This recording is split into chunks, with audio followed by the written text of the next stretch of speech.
देश के पूर्व राष्ट्रपति श्री रामनाथ कोविंद आज कुरुक्षेत्र गुरुकुल के प्राकृतिक कृषि फार्म का भ्रमण करेंगे। उनके साथ हरियाणा, पंजाब और हिमाचल के गवर्नर भी मौजूद रहेंगे।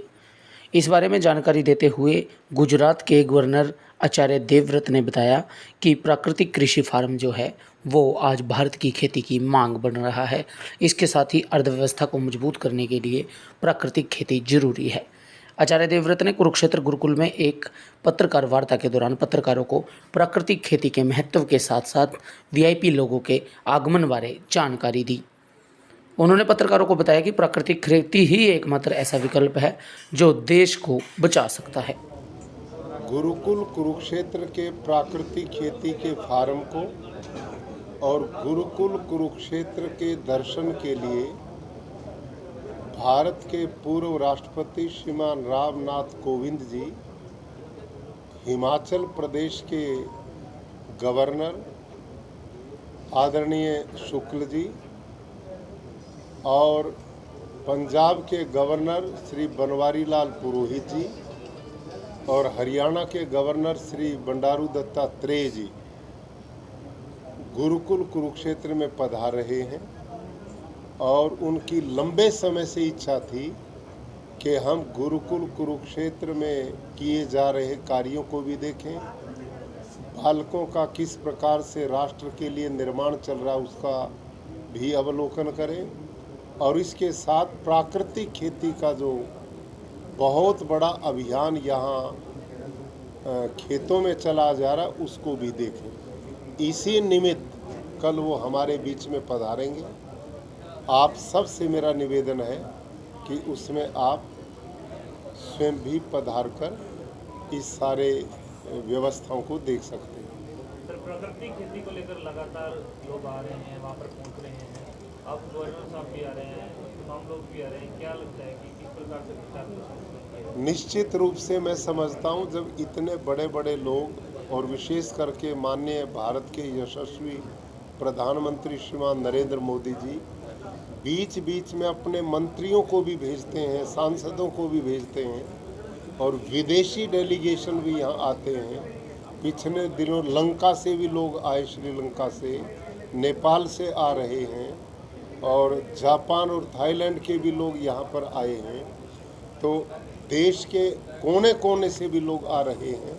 तो यहाँ से बहुत बड़ी प्रेरणा जा रही है और गुरुकुल कुरुक्षेत्र में एक स्थायी रूप से जो ट्रेनिंग सेंटर प्राकृतिक खेती का चल रहा है, इससे हजारों लोग ट्रेनिंग ले रहे हैं और वो ट्रेनिंग लेकर पूरे राष्ट्रव्यापी एक जन आंदोलन की ओर हम बढ़ रहे हैं। और आंकड़े भी सामने आए हैं, आंकड़े सामने बताए हैं तो बाढ़ के समय जो आपने चीजें बताई उसके बारे में। हाँ, निश्चित रूप से मैंने जो अभी आपको एक वीडियो भी दिखाया था, मैं 11-12 जुलाई को अपने गुरुकुल के फार्म पर गया तो इतनी बारिश थी, खेत भरे पड़े थे, लेकिन केचुआ इतना बाहर आया हुआ था कि मैं खेत में अंदर प्रवेश भी नहीं कर पाया और उन केचुओं ने धरती में इतने छिद्र बना रखे थे कि अगले दिन गया तो पूरा पानी धरती माँ के पेट में चला गया।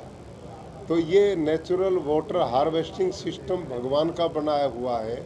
इससे भूमिगत जल भी ऊपर आता है और इससे पर्यावरण की भी रक्षा होती है। प्राकृतिक खेती में उत्पादन भी कम नहीं होता। तो ये कृषि पद्धति किसानों के लिए निरापद और लोगों के लिए वरदान सिद्ध होगी।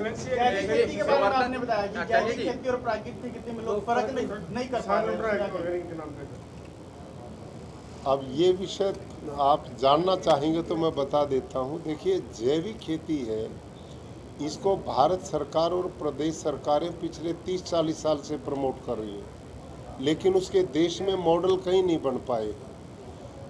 जैविक खेती में जिस केचुए का प्रयोग होता वो भारत का है ही नहीं, ना वो मिट्टी खाता, वो विदेश से आयात किया हुआ केवल गोबर लेता है और जो वो वर्मी कंपोस्ट उसको बोलते हो, वो जो बनाता है उसको बनाने में 1.5-2 महीना लगता है और उसको उलटना पुलटना छानना पड़ता है, बहुत मेहनत लगती किसान की। और वो प्रति एकड़ कम से कम 150 क्विंटल की जरूरत पड़ती है, जो बहुत कॉस्टली पड़ता है। और इसी के साथ यदि जैविक खेती गोबर से की जाए तो 1 क्विंटल गोबर की खाद में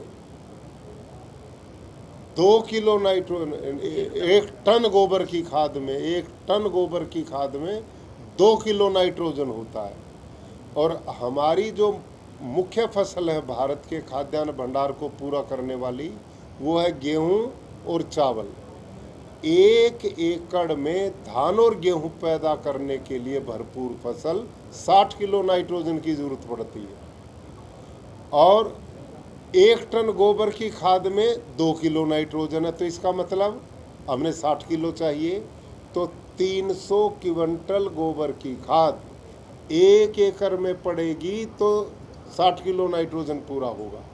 और नहीं पड़ेगी तो नाइट्रोजन पूरा नहीं होगा, और पूरा नहीं होगा तो उत्पादन भी पूरा नहीं होगा। ये है जैविक खेती। अब आप ही इस बात का अनुमान लगाइए कि भारत का इतना बड़ा भूखंड है, क्या इतना पशुधन है हमारे पास कि हम 1 एकड़ में 300 क्विंटल गोबर की खाद डाल पाए। और डाल भी दी तो इतनी गोबर की खाद एक जगह पड़ेगी तो मीथेन जैसी गैसेज कितनी पैदा होंगी, कितना बड़ा पर्यावरण को, ग्लोबल वार्मिंग को जन्म देंगी। इसलिए ये पद्धति बिल्कुल स्वीकार्य नहीं हो सकती। अगली बात, जब इतना गोबर की खाद खेत में पड़ेगी तो उसमें खरपतवार बहुत पैदा होगा, अनवांटेड ग्रास। उसको निकालने के लिए लेबर किसान की इतनी पड़ती है कि वो बेचारा लेबर में ही मर लेता है, और उत्पादन उसमें पहले 3-4 साल पूरा आता ही नहीं है। ये जैविक खेती। और प्राकृतिक खेती क्या है, ये डॉक्टर साहब ने जैसे बताया, यह सूक्ष्म जीवाणुओं की खेती, यह है अर्थवर्म केचुए की खेती। इसमें हम जीवामृत बनाते हैं, घन जीवामृत बनाते हैं। कुल 10 किलो गोबर, 10 किलो गोमूत्र 200 लीटर पानी में हम मिलाते हैं। उसमें 1.5 से 2 किलो गुड़, 1.5 से 2 किलो किसी दाल का बेसन, 1 मुट्ठी मिट्टी, और ये घोल 5 दिन में 1 एकड़ के लिए कल्चर बना देता है। यानी कि हम इसको खाद न कहें, कल्चर, जामुन 1 एकड़ के लिए पर्याप्त है। हम 10 किलो गोबर में 1 एकड़ के लिए पर्याप्त कर देते हैं, और जैविक खेती में 300 क्विंटल से वो काम होता है। इतना बड़ा अंतर है जैविक खेती और प्राकृतिक खेती में। प्राकृतिक खेती में 3-4 चीज़ें हैं। बीज को संस्कारित करते हैं बीजामृत से, एक घन जीवामृत बनाते हैं, एक जीवामृत, और एक आच्छादन करते हैं, वापसा निर्माण होता है, एक समान एक फसल करते हैं, उत्पादन भी बढ़ता है, जमीन की उर्वरा शक्ति भी बढ़ती है। तो ये प्राकृतिक खेती बेहद सस्ती, निरापद, बिना खर्चे की खेती। तो नेपाल का डेलीगेशन का कोई दिन निर्धारित हुआ, कोई तिथि? हाँ, निश्चित रूप से आ जाएगी सूचना भी। इस 15 अगस्त के बाद शुरू हो जाएंगे। एक्सलेंसी, दूसरे देशों से अगर एग्रीकल्चरिस्ट यहाँ आता है, देखिए हमारे यहाँ कोई ऐसी पेमेंट का मामला नहीं, हम तो खाना रहना उसी का थोड़ा चार्ज करते हैं, जिससे वो काम